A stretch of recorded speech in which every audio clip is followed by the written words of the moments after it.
What does it mean to be in your divine feminine? What does it mean to be in your divine masculine? In this episode, we dive into divine energy, and I'm joined by spiritual mentor and relationship coach Danielle Laura. Welcome to the Abundance Hack Show, where we are inspiring you to ditch the outdated beliefs, release the blocks, and fully embrace your sovereignty so you can confidently expand to allow more love, joy, and aligned success in your life. I am Niajae, your conscious accountability partner, reminding you that abundance is your birthright. Hey M&Ms, thank you for tuning into the Abundance Hack Show. What are you manifesting in your life today? I have a juicy topic for you today, and I am joined with Danielle Laura. So she's been on the show before, but today we're talking about divine energy. So I had an epiphany, and I was like, ooh girl, I have to tell you. And we got into a really great conversation, and so I said we have to bring it on the podcast because I feel like this is something that people need to hear and just start the dialogue on. So how are you, Danielle? I'm wonderful. Thank you so much for having me. Thank you for coming. So the epiphany that I had today, I did a reading with an astrologer, and he was saying how I am an alpha woman and usually I attract beta men. And what happens is I wind up wanting them to be an alpha man. And so it creates this pattern of disappointment. And so I was thinking this morning, I'm like, that is true. I date beta men and then want them to step into their divine masculine, but alpha doesn't have to be attracted to beta. So I think the powerful combination is when you have an alpha woman and an alpha man, because an alpha woman is only going to surrender to an alpha man. And I don't know why in my brain, like that never clicked before, because I was always just like, okay, get the beta man and turn him into what I want him to be rather than just like dating another alpha man. But I think that there's a lot of components. There's a lot of layers. We're going to dive into all of this. But there's a lot of layers because I feel like you have to be able to put your ego aside. Yeah. You have to respect each other's divinity. You have to respect each other's power. Yeah. And so if a alpha man or someone that maybe in like their toxic masculinity is threatened by a woman's power, right, then that's a dynamic that wouldn't work. But if we look at the power couples that do work, like you take like Michelle and Barack Obama, Beyonce and Jay-Z, like there's so many powerful couples, and it's not one person's alpha, one person's beta. It's like they're both in their divine energy. So that's what we're talking about today. Woo! Let's go. All right, so where do we start? Well, I think like with the first thing that came up when you were talking about like this epiphany, right? And how, normally you're attracted to beta men. I think, and I see this a lot because I work with couples, right? I have my own experience too, right? But especially like high achieving alpha women, right? A lot of times are attracted to the beta male because they're typically more sweet, they're more open, typically more vulnerable than the alpha male at the beginning, right? So we feel like, oh, he's so sweet. Oh, I just feel like I can be so me with them, right? Because they have a lot of feminine energy that we're relating to on that level. However, what that turns into is a level of pacificity and passiveness, which is not what we as alpha women want, right? As alpha women, you want the alpha male who is definite, who is sure, who sees the woman as the divine oracle, right? This divine, amazing essence energy that adds to his life, not that takes away from his life or is in competition with him. Yeah. Which is where we see, dare we say toxic, or we'll use the word unhealthy, right? Unhealthy dynamic and energy between a power couple would be where the man would actually be intimidated by an alpha woman and her power and being empowered, versus having a reverence for her. There's a huge difference there between, this intimidated energy versus a reverent energy. It's totally different. And we see a lot too, that a lot of males will claim, alpha and beta will claim they want an empowered, strong woman. But have you also get done the work, right? Have you also done the inner work to, when you, if you were able to have that relationship, that you can have that reverence, you can have that awe, you can let the feminine be in her feminine? Can you hold the masculine energy, the divine energy, so that the feminine can surrender into the beauty of the relationship dynamic? Yes. Oh my goodness. And I guess it makes sense because as female entrepreneurs, we tend to be more in our masculine. So we're attracted to the femininity in the beta man. However, I do feel like there's so much power in our feminine energy that we're craving to be in that feminine energy. So when we get into that relationship, then we find ourselves disappointed, or we find ourselves like having resentment, or just not happy, not fulfilled, not pleased in the different ways, because we're craving to be in that feminine energy, but we'll only allow it if we feel safe and like the man can support that and hold space for that. Exactly, because as like the feminine energy in general, this doesn't even have anything to do with gender, if we're just talking about energy, right? The feminine energy is the energy of intuition. So intuitively, as women, we will feel if a man can hold the space for us. We intuitively know if this partner can be quote unquote man enough, like to hold the range of our emotion. And if we know intuitively that they're not, we'll start shutting down, we'll start suppressing. And the more we suppress, the more disconnected we become to this partner, and then they feel it, but we feel it when nobody's saying anything, and because everybody's being passive, and then eventually you just really grow apart, and you're like, yeah, this isn't working, or you have some big blowout, right? Versus when we know that this man is in his divine energy, in his divine masculine energy, and can hold the range of the feminine energy, which can be perceived sometimes as chaos because we have a range of emotion, right? But can he be secure enough within himself to hold the beauty and range of emotion of the feminine? If so, we're gonna feel safe and we're going to open up. We're gonna want to be in full union with them. But if not, we're gonna suppress. We're gonna, kind of intuitively not go there because we don't want them to feel uncomfortable. So now we're becoming masculine. Now we're taking on the energy and the space of the masculine in the relationship, and then the power dynamics are reversed. And then we feel dissatisfied as the woman, and then the man might feel emasculated because the energy dynamic isn't off. And I feel like when we close off and shut down or shrink, that's where the resentment actually starts to happen. Oh my goodness, so good. Okay, so I want to back up just a little bit and touch on the masculine and feminine energy, because you did say it's not about gender. So just to kind of point that out, like we all have masculine and feminine energy, and there's different things like intuition, allowing things to flow, that nurturing energy is feminine, masculine is taken action, which is why entrepreneurs, like female entrepreneurs, tend to be in their masculine more, because they're action takers, they're going after goals, which is a masculine energy. So if someone is not familiar with the divine feminine or the divine masculine, how would you describe or define that? Yes, perfect. So energy, in relation to what we're talking about right now, we're talking about the masculine and feminine energy, which has nothing to do with gender. It's just energy. Every single human has both masculine and feminine energy within them. We're happening to say male and female because we're talking about a heterosexual type of relationship. That's just the context we're using it in. But this can apply to any type of relationship, the masculine and the feminine. So the feminine energy is the energy of intuition, of receiving, of pleasure, of joy, of creativity. And the masculine energy is the energy of taking action, getting things done, hustle, achieve, grind, plan, action, action, action. Whereas the feminine is receiving and the beauty that gets to be created, the space to be able to receive, right? Thinking like, women have babies, like we are moms, we're nurturers, right? We create the beautiful home, we create the beautiful energy for the family. That's that feminine energy.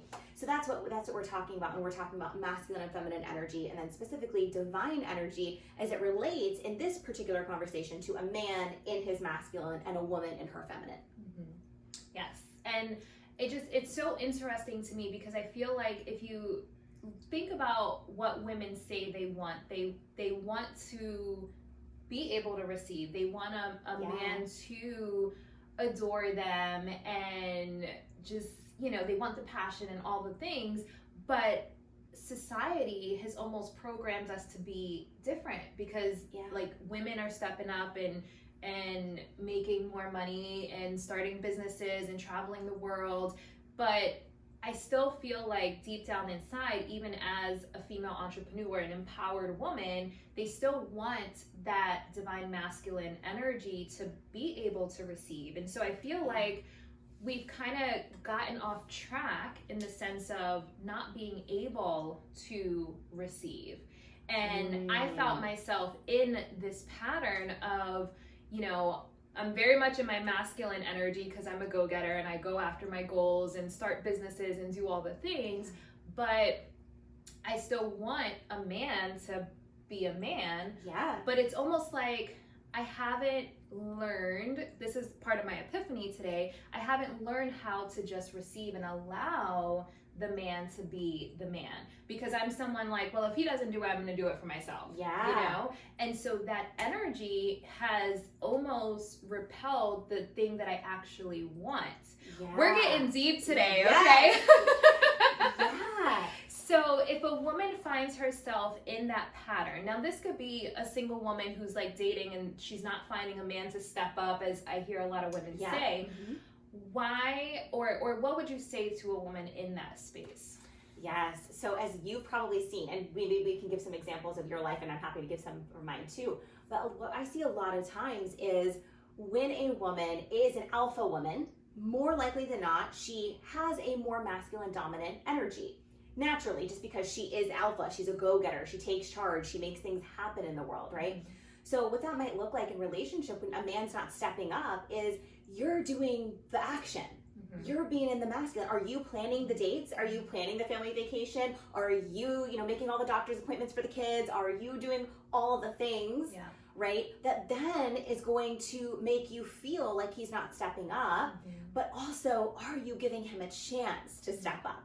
Are you allowing yourself to receive him and his masculine to do X, Y, and Z? Yeah.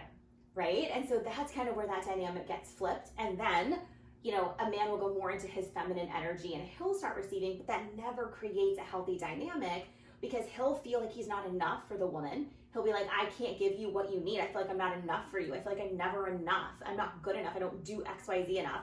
And the woman is like, yeah, because you don't, right? And because she's taking charge and the lead. So it's not like one person's right or wrong. It's just an imbalance of energy. Mm-hmm. Yeah. So if someone's in a relationship already, because I feel like a single woman can do is just choose to, instead of dating a beta man and then trying to turn him into an alpha man, just date an alpha man. Yeah. But that to me requires softening, getting back into your body, getting back into your heart, and not being so abrasive. And I'm only saying that, I'm not calling any woman abrasive because I'm kind of speaking to myself here. So, but I remind myself to soften. There's so much power in your femininity. Yeah. We don't have to, go into a date and be like, I got this, I can pay for this. Like, that's going to turn most men off. So I feel like there's a lot of things that we're doing that's keeping us in these vicious cycles. But if someone's already in a relationship, because I know you do relationship coaching, in addition to your energy healing and intuition. So with your couples that you work with, if they're already in a relationship and there is that kind of power dynamic, or they're struggling with their energies, how can someone fix that if they're already committed? Yeah, so at first it takes going into each individual, right? You have to, each individually, you have to look at yourself and say, where within my own energy and my own life is my masculine or feminine energy off? Mm-hmm. And why? typically what's going to happen is there's some sort of trust. Something has happened, maybe trust within yourself, and or trust in the relationship that has been broken. Doesn't mean this could be a bad thing. It could just mean maybe somebody didn't do what they said they were going to do, right? It could be something as simple as that, but that creates a dissonance in the energy field that then says, oh, I don't know if I can trust you. I'll just do it myself next time, or this, right? So we get hot, as I like to say. We get honest, open, transparent. We put everything on the table. We peel back the layers, and we look, and most often than not, when I ask a couple this question, okay, well, where did this come from? They have no idea. They have no idea, or they think it comes from something that it doesn't actually come from. Like, he unloaded the dishwasher incorrectly. Like, I told him 17 times. And we're like, so let's uncover the fact that this is not about the dishwasher, right? And then it ends up being so much deeper than that. But let's first see, if you don't know what it is, what do you think it is? And let's reverse engineer. Let's work our way back to get to the root of what the issue is. And then you have to communicate it. Yes. This is the thing. This is where on either party, whether you're whoever you are in the relationship, this requires you to come into your feminine, to be vulnerable. Even if you're a man, come into your feminine energy to vulnerably express where your needs aren't being met, or where you don't feel seen or heard or respected, right? For a man, it's very much about feeling respected, whereas for women, it's very much about feeling loved and cherished and adored, right? And then for the woman, come into your feminine and say, I'm not feeling, X, Y, and Z. I would love to feel blank, blank, blank, right? So it requires both parties to come together, surrendered in both of their feminine energies, to be able to be vulnerable and share what it is the other person needs.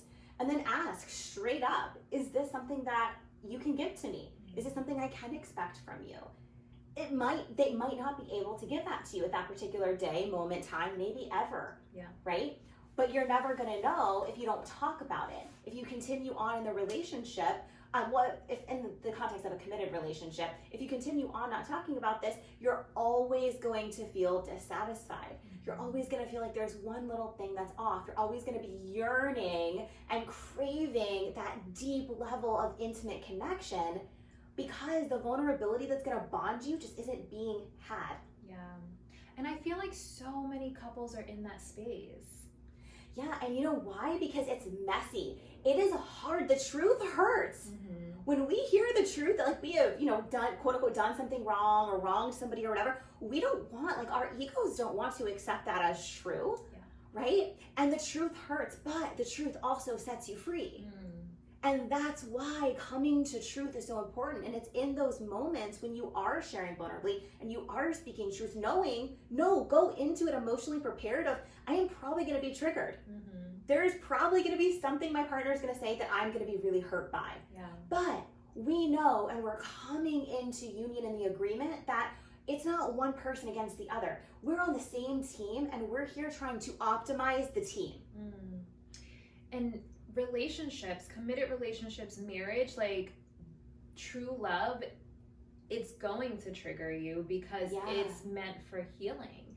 And there was a book that I read by Marianne Williamson, Enchanted Love, and she talks about how when you fall in love, it rips your heart open. And I know that sounds like I don't want my heart ripped open, but it does, because it exposes all of your vulnerability. It exposes all of your triggers. It exposes the things that you still need to heal, and that's our work. And so we usually attract or are attracted to partners that are going to mirror our stuff so we can heal and grow. And so if you're avoiding the healing that happens in those uncomfortable conversations, then you're gonna be filled with resentment and anger and frustration and disappointment and dissatisfaction and all the things. So if you're in that space, I think it's a really beautiful opportunity to say, what am I meant to learn from this? How am I meant to grow? And I think that's what a conscious relationship is, holding space for each other to grow and supporting each other in that growth. That is literally the essence of a divine, sacred union type of relationship. And now maybe that's not the relationship that you want, you don't even know what that means, but chances are if you're listening to this podcast, that's probably what you want. A really conscious, sacred union type of relationship where each person can be the fullest expression of all that they are and be seen, heard, felt, celebrated, and accepted in every part of your essence. Yes, I literally got chills. Like, who doesn't want that? Yeah. So if that's what you want, that is going to require you becoming vulnerable and knowing that this divine union, like you are here to heal.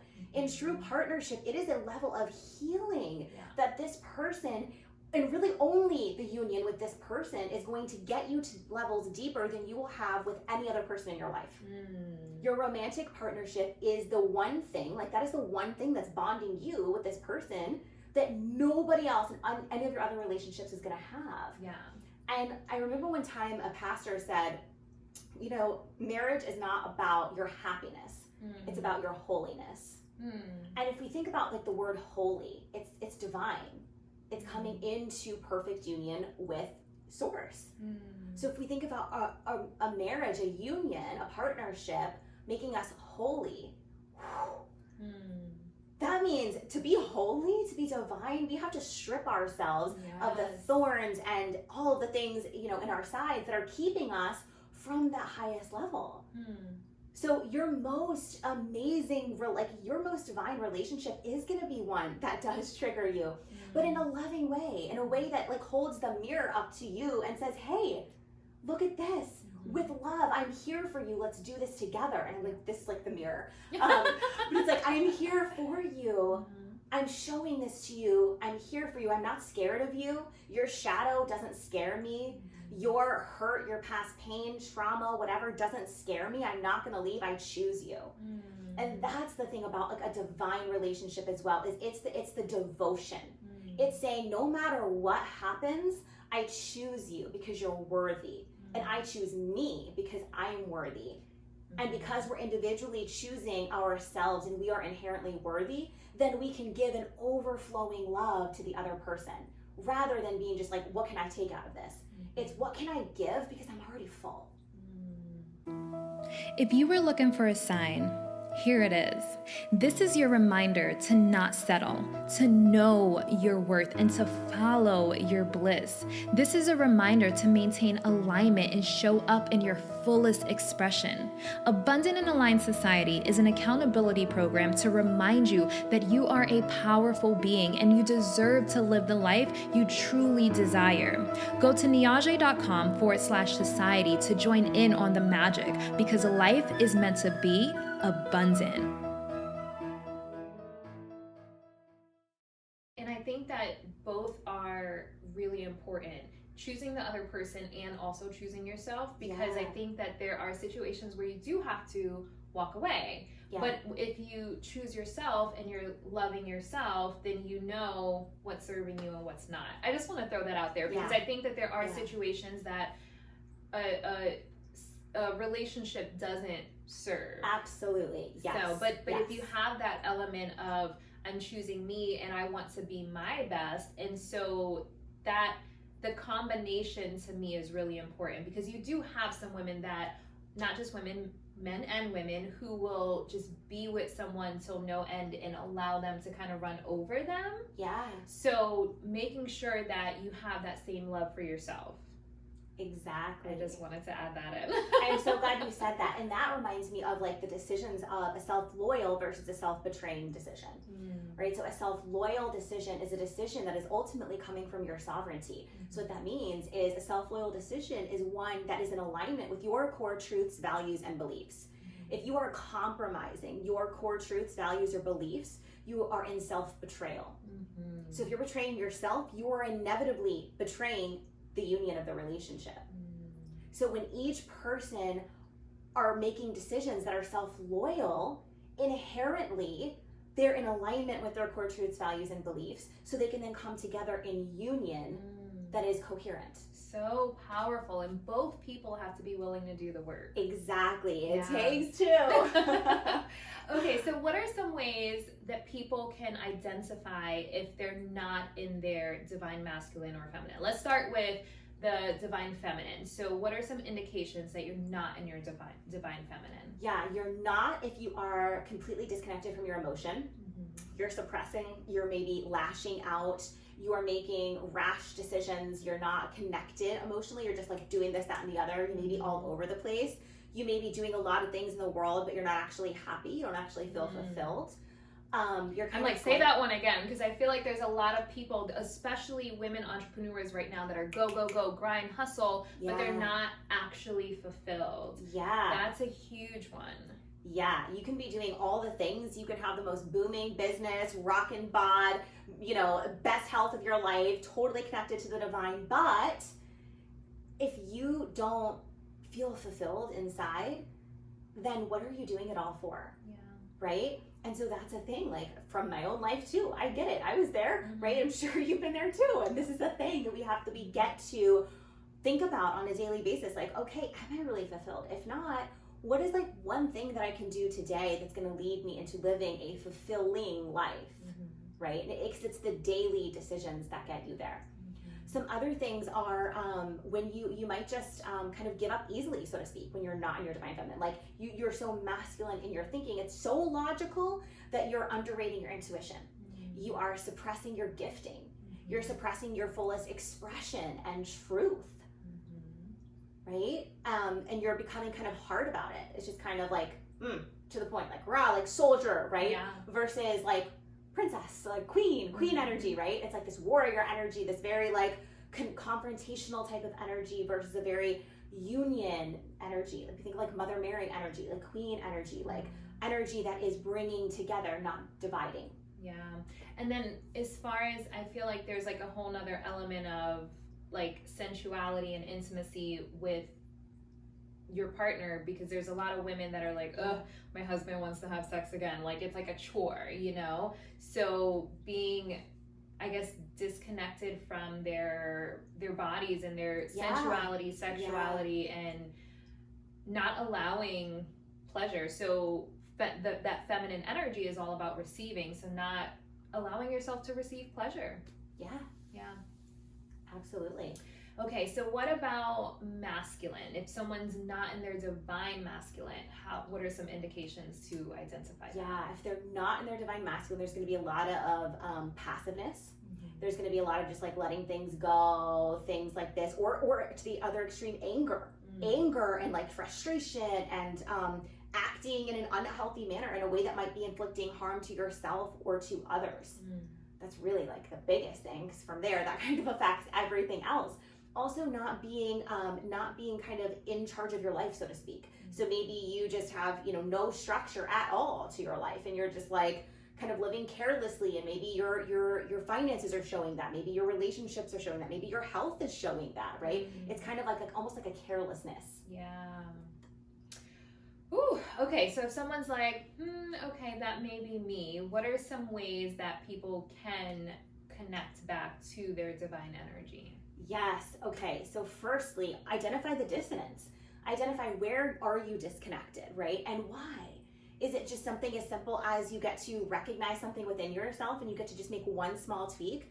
Is it a huge level of like forgiveness, for example? Like, especially if this is showing up in partnership, is there something, have you been betrayed, right? That there was never closure to that, like nothing was ever reconciled. So, you know, recognize the dissonance. 2 would be reconciliation within yourself or within someone else, right? Understanding that now that I know better, I can do better. And not be in shame spirals or fear spirals or anything. Oh, I should already be here, or I shouldn't have blah, blah, blah. Well, you did, or you didn't, and now you're here. So now, how can we just have peace moving forward, that now that you know better and now that it's in your awareness, you're going to embody it in your life, right? So just quick moment of forgiveness for yourself. We get to process it, and now we get to move forward. And then do the thing, embody it. I think would be like number 3, like integrate it into your life. Don't just do it one time, right? For example, if we want to get healthier, right? We don't go to the gym one day and call it quits and be like, woo, I'm healthy, I'm living my best life, right? It's a regimen. We continue to go X amount of days a week, over X amount of months, over years, over our life, right? Yeah. This goes for anything. Like integrate and embody it. Start actually doing it. Put your money where your mouth is and do it. That is such a good example, because even if people don't go for one day, people do like, oh, summertime's coming, so let me work out for 90 days and let me eat right for 90 days. But then as soon as summer's over, they're like, whatever. So like truly embodying it to where it becomes a lifestyle and it's not for a period of time. Yeah. I think that's a really good point. Consistency. There's a lot of people that can, I don't want to say fake the funk because that sounds bad, but just like do it temporarily to get what they want, and then it's like poof, gone, you know? But adapting lifestyles, adapting habits, adapting beliefs that allow you to maintain that divine energy. Exactly. And that's really the difference between just awareness and embodiment. Right? Are you just aware of the problem so you may fix it for the summer, right? Like I'm gonna get my hot girl summer on real quick, right? And then like you're like, oh, okay, whatever, right? Or is this something that you want to literally live out? Which means you're gonna embody it, which means you're gonna have consistency. That this is going to be a part of your life every day, not just sometimes. Right? So you can even ask yourself, like, gut check right now. Oh man, like think about that in your head, in your mind, like, oh, that thing that I really want to become better with or clear from my energy or whatever, right? Manifest. Do I just have an awareness of it, or am I acting in embodiment with what it is that I get to do to be, do, or have become the person, thing, circumstance that I desire? So good. So good. And I think that embodiment piece is a piece that a lot of people are missing. Yeah. It's a piece that, because I mean, it also takes consistency. So it's not just like, okay, I have the awareness, I'm doing the thing. And I think even with like spirituality, not to get off the topic, but even with spirituality, people have knowledge around spirituality and manifestation, but actually embodying it is a whole other level. But we will talk about that another episode. Yes. This is so good, and I'm sure this has given the M&Ms a lot to think about. So let us know what you think. Let us know if you have any questions. Let us know how you feel about this episode. So I know that you've been on and I've asked your top 3 tips for living an abundant life, but we're going to do it again because it was a while ago. Yeah, so. I don't even know what I said back then. That was like 2 years ago. So what are your top 3 tips for living an abundant life? Okay, number 1, first thing that comes to my mind is being fiercely honest with yourself. If you want to have the life of your dreams, you have to first be honest with yourself. Yes. And if something's off, change it, right? Love yourself enough to take the action to do, be, and have what it is you really want. So 1, I would say, is be honest with yourself and change what needs to be changed. 2, I would say, is also cultivate a level of energy with people around you and in your inner circle who are also on a growth path and a growth mindset as well, because you are the sum of the 5 people you spend the most time with. So are the people around you, the people that you're sharing energy and space with, are they living an abundant life? It doesn't have to be the same as yours, but are they also in that same energy, right? That's a big thing too, because we are inevitably, as empathic creatures, affected by those around us. And I would say 3, always reassess your alignment. And if you're feeling really amazing, ask yourself, how can I get even more amazing at this? What does the next level look like? What does 10.0 me look like, right? And if you're not where you are, why? Eliminate whatever the problem is, or activate the part of you that gets to go to that next level too. Because I believe when you're doing that, when you're mastering yourself, you are mastering your mission, your abundance, your desires, everything. And that ultimately is abundance, right? Whatever your heart's desires is your abundance. So be honest and chase after that. I love it. I love it. I love it. So where can people find you online? You can find me at my website at Danielle-Laura.com or Instagram _Danielle Laura_. Same as Twitter. Yeah, pretty much Danielle Laura everywhere, basically. All right, I will have her links in the show notes. Definitely go check her out. And you are doing amazing things. So she has some books too. So go to her website. You can find out everything that she has going on. Yes, and you too. Thank you so much for having me. Thank you. This was so good. And I'm so glad I had that epiphany today and just it all worked out to where you can come and be on the show. So I love that. I just want to take a second to honor that about you, because you are that person that as you're learning, you integrate immediately. Like you have the awareness and you're like, let me find out how to embody this like ASAP. And like this literally just happened this morning. It's just the evening now. We like pulled this together and made it happen. because that's who you are. And so like anybody listening, like that's who's leading you, somebody that's like really trying to walk their walk, which is so incredible and so amazing. So just honor the work that you're doing as well. And we just talked about a lot like of in-depth stuff. If this is like new to anybody, or if there's a particular part that you're like, whoa, let's talk about that more, comment right in, let her know, and we can totally like open that can of worms and talk about it more too. Yeah, we threw a lot at you. So if anything kind of you're like, okay, can you expand on this? Definitely let us know, because we are happy to elaborate in some of these topics, because they're big topics. And there's a lot of people that are in spaces where they're not fulfilled and they're not living their best life, and they're not in relationships that allow them to step into their power and sovereignty. And it's not about necessarily like leaving your partner, but creating a safe space where you can heal and grow and expand together. And I like how you said activate. So like activating that sovereignty and that divinity between you two and holding space for each other to grow. So that's what it's all about. Yes. I love it. All right, M&Ms, until next time, be decadent. Was that not a powerful episode? Just to be clear, my epiphany was that I was in a cycle of dating beta men, or men in their masculine, who were intimidated or threatened by my power, so they weren't exactly in their divine masculine. What I truly wanted was to be in my divine feminine and have a man be in his divine masculine, and we grow and expand together. In order for me to allow that divine masculine in, I had to soften and I had to be in my feminine, which wasn't something I was used to. The divine feminine shines when she feels safe, and the true sovereignty is when she finds that safety within, rather than continuing to look for that safety in a man. So sure, you can have a man that will take action and handle things, but if there is no man, can you still stand in your divine feminine? I believe if a man truly wants a woman in her divine feminine, he has to be willing to do the work. If a woman wants a man in his divine masculine, she has to be willing to soften and, dare I say, surrender. I remember a friend saying surrender to me years ago, and I was like, oh no, like no, because I wasn't taught to surrender to a man. And I know that has caused a lot of controversy over the years, but surrender is something that has come up so much in manifestation and purpose and truly trusting the universe. Are you willing to surrender to the process? Surrender or submit. And I know that a lot of women are like, oh no, submit to a man? No.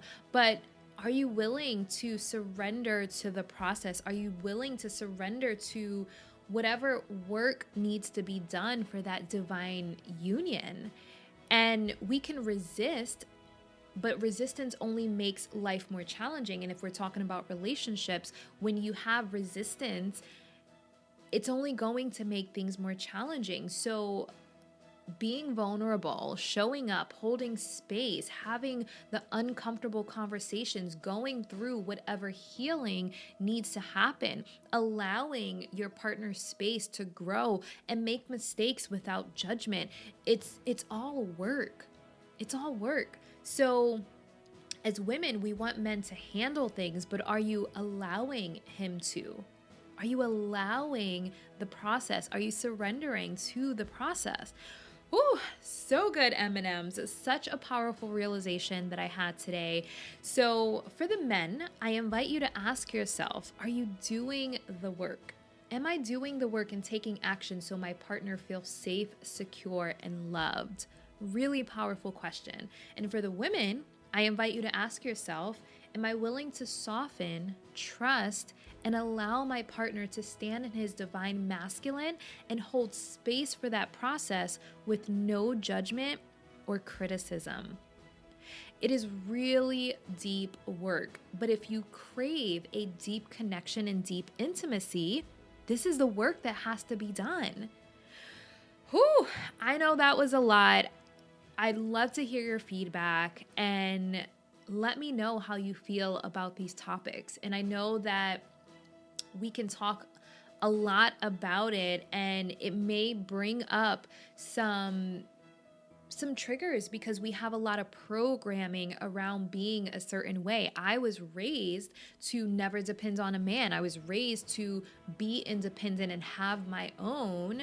So a lot of this required me to peel back the layers and release the old programming and really be open to a new paradigm. So I know that this is going to trigger some people, and I know that it's going to go against what a lot of people were taught, but we weren't taught to stand in our full power in divinity. We weren't taught how to really step into our sovereignty. So that's the work here, being in a relationship with someone that allows for you to step fully into your power, and you allowing them to step fully into their power.